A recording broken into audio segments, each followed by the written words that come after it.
દાહોદ જિલ્લાના પાણિયા ગામની એક ઘટના, જ્યાં ગામના તળાવની બાજુમાંથી એક અજાણી મહિલાની હત્યા કરાયેલી હાલતમાં લાશ મળી આવતા ચકચાર મચી ગઈ. ઘટના અંગે જાણ થતાં દાહોદ જિલ્લા પોલીસની એલસીબીની ટીમ, એસઓજીની ટીમ ઘટના સ્થળે પહોંચી ગઈ હતી. પોલીસ દ્વારા ડોગ સ્ક્વોડ અને એફએસએલની મદદથી ઘટના સ્થળે ઝીણવટભરી તપાસ કરવામાં આવી. મૃતદેહની ઓળખ માટે પોલીસે કાર્યવાહી હાથ ધરી અને આસપાસના વિસ્તારોમાં તપાસ કરવામાં આવી. હત્યા કોણે અને કયા કારણોસર કરી તે અંગે પોલીસ તપાસ કરી રહી છે.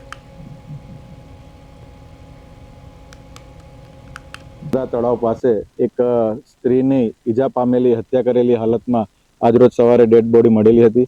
જે અનુસંધાને ઝાલોદ તાલુકા ડિવિઝનના પીઆઈ શ્રી સિસારા સાહેબ તીથાપુર ખાતે પહોંચી ગયેલા, તેમજ પોલીસ ઇન્સ્પેક્ટર શ્રી સંદીપ વસાવા સાહેબ તેમજ ઝાલોદ ડિવિઝનની પૂરી ટીમ આ જગ્યા પર પહોંચેલી અને આ મહિલાની ઓળખ બાબતે તપાસ કરતા આ મહિલા સોનલબેન પણદા, જે સ્ટાફ નર્સ તરીકે વરોડ ખાતે ફરજ બજાવતી હોવાની પ્રાથમિક માહિતી મળેલી. જે અનુસંધાને તેના પિતાજી નારસિંહભાઈનો સંપર્ક કરતા અને તેમને આ મરણ જનાર જે છે એમની બોડી બતાવતા એ પોતાની દીકરીની હોવાનું પ્રસ્થાપિત થયેલું.